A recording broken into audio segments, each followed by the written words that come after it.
GST ಇಳಿಕೆಯಾದ್ರೂ ಜನರಿಗೆ KMF shock ಅನ್ನ ಕೊಟ್ಟಿದೆ. ನಂದಿನಿ ದೇಸಿ ಹಾಲು ಬಳಸುವವರಿಗೆ ದರ ಏರಿಕೆಯ ಬಿಸಿ ತಟ್ಟಿದೆ.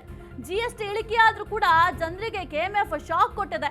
ನಂದಿನಿ ದೇಸಿ ಹಾಲು ಬಳಸುವವರಿಗೆ ದರ ಏರಿಕೆಯ ಬಿಸಿ ಮುಟ್ಟಿಸಿದೆ. ಏಕಾಏಕಿ ದೇಸಿ ಹಾಲು ಲೀಟರ್ಗೆ 40 ರೂಪಾಯಿ ಏರಿಕೆ ಆಗಿದೆ. ಇಂದಿನಿಂದಲೇ ದೇಸಿ ಹಾಲು ಹೊಸ ದರ ಜಾರಿ ಆಗಲಿದೆ. ಈ ಮೊದಲು 1 ಲೀಟರ್ ದೇಸಿ ಹಾಲು 80 ರೂಪಾಯಿ ಇತ್ತು. ಇದೀಗ 1 ಲೀಟರ್ ದೇಸಿ ಹಾಲು 120 ರೂಪಾಯಿ ಆಗಿದೆ. ದೇಸಿ ಹಸುವಿನ ಹಾಲು ಮಾರಾಟ ಮಾಡ್ತಾ ಇದ್ದ ಕೆಎಂಎಫ್ ದೇಸಿ ಹಸು ಸಾಕಾಣಿಕೆ ಉತ್ತೇಜಿಸಲು ಕೆಎಂಎಫ್ ಮಾರಾಟವನ್ನ ಮಾಡ್ತಾ ಇತ್ತು. ಪ್ರತಿದಿನವೂ ಕೂಡ 3000 ಲೀಟರ್ ದೇಸಿ ಹಾಲು ಪೂರೈಕೆಯನ್ನ ಮಾಡ್ತಾ ಇತ್ತು. ಪೂರೈಕೆ ಕಡಿಮೆ ಆದ ಕಾರಣ ದರ ಏರಿಕೆ ಅನಿವಾರ್ಯ ಆಗಿದೆ ಅಂತ ಸಮರ್ಥನೆಯನ್ನ ಮಾಡಿಕೊಂಡಿದೆ. ಕೆಎಂಎಫ್ ಅಧಿಕಾರಿಗಳಿಂದ ಅಧಿಕೃತ ಮಾಹಿತಿ ಹೊರಬಿದ್ದಿದೆ. ಜಿಎಸ್ಟಿ ಇಳಿಕೆಯಾಗಿದೆ. ಇದರಿಂದ ಜನರಿಗೆ ಗುಡ್ ನ್ಯೂಸ್ ಅಂತ ಹೇಳಲಾಗ್ತಿತ್ತು. ಆದರೆ ಕೆಎಂಎಫ್ ಈಗ ಶಾಕ್ ಕೊಟ್ಟಿದೆ. ದರ ಏರಿಕೆಯ ಶಾಕ್ ಅನ್ನ ಕೊಟ್ಟಿದೆ. ಏಕಾಏಕಿ ದೇಸಿ ಹಾಲು ಲೀಟರ್ 40 ರೂಪಾಯಿ ಏರಿಕೆಯನ್ನ ಮಾಡಲಾಗಿದೆ. ಇನ್ನು ಇಂದಿನಿಂದಲೇ ಈ ಹೊಸ ದರ ಏನಿದೆ ಅದು ಜಾರಿ ಆಗುತ್ತೆ. 1 ಲೀಟರ್ ದೇಸಿ ಹಾಲು 120 ರೂಪಾಯಿ ಆಗಿದೆ.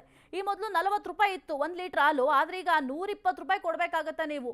ಜಿಎಸ್ಟಿ ಇಳಿಕೆಯಾಗಿರೋದ್ರಿಂದ ಸ್ವಲ್ಪ ಎಲ್ರಿಗೂ ಕೂಡ ಜನಸಾಮಾನ್ಯರಿಗೆ ಒಂದು ರೀತಿಯ ಗುಡ್ ನ್ಯೂಸ್. ಎಲ್ಲದರ ದರ ಇಳಿಕೆ ಆಗತ್ತೆ ಅಂತ ಬಹಳ ಖುಷಿಯಾಗಿದ್ರು. ಆದರೆ ಈಗ ದೇಸಿ ಹಾಲಿನ ದರ ಏರಿಕೆಯಾಗಿದೆ.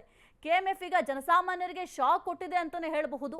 1 ಲೀಟರ್ ದೇಸಿ ಹಾಲು 120 ರೂಪಾಯಿ.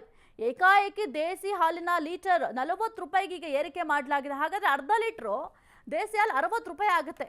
ಈ ಮೊದಲು 1 ಲೀಟರ್ ದೇಸಿ ಹಾಲು 80 ರೂಪಾಯಿಗೆ ಸಿಗ್ತಾ ಇತ್ತು. ಈಗ ನೀವು ಹೋಗಿ ಕೇಳಿದ್ರೆ 120 ರೂಪಾಯಿ ಹೇಳ್ತಾರೆ. ಹಾಲು ಪರ್ಚೇಸ್ ಮಾಡಬೇಕಂದ್ರೆ 120 ರೂಪಾಯಿ ನೀವು ಕೊಡಬೇಕಾಗತ್ತೆ. ನಂದಿನಿ ದೇಸಿ ಹಾಲಿಗೆ ಬೇಡಿಕೆ ಕೂಡ ಹೆಚ್ಚಾಗಿದೆ.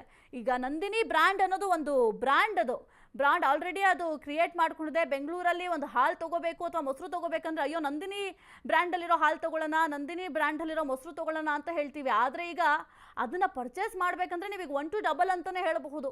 120 ರೂಪಾಯಿ ಕೊಡಬೇಕಾಗುತ್ತೆ. ಅರ್ಧ ಲೀಟ್ರಿಗೆ 60 ರೂಪಾಯಿ ಕೊಟ್ಟು ನೀವು ಪರ್ಚೇಸ್ ಮಾಡಬೇಕಾಗುತ್ತೆ. ಸದ್ಯಕ್ಕಿದು ಹಾಲು ಕೊಂಡ್ಕೋಬೇಕಾ ಬೇಡವಂತ ಜನಸಾಮಾನ್ಯರು ಯೋಚನೆ ಮಾಡುವಂಥ ಪರಿಸ್ಥಿತಿ ಅನಿವಾರ್ಯತೆ ಈಗ ಬಂದಿದೆ. ನೋಡೋಣ ಸ್ವಲ್ಪ ಕಡಿಮೆ ಮಾಡ್ತಾರಾ ಮಾಡಲ್ವಂತ. ಸದ್ಯಕ್ಕೆ ಆ ರೀತಿಯ ಯಾವುದೇ ಲಕ್ಷಣ ಕಾಣ್ತಾ ಇಲ್ಲ.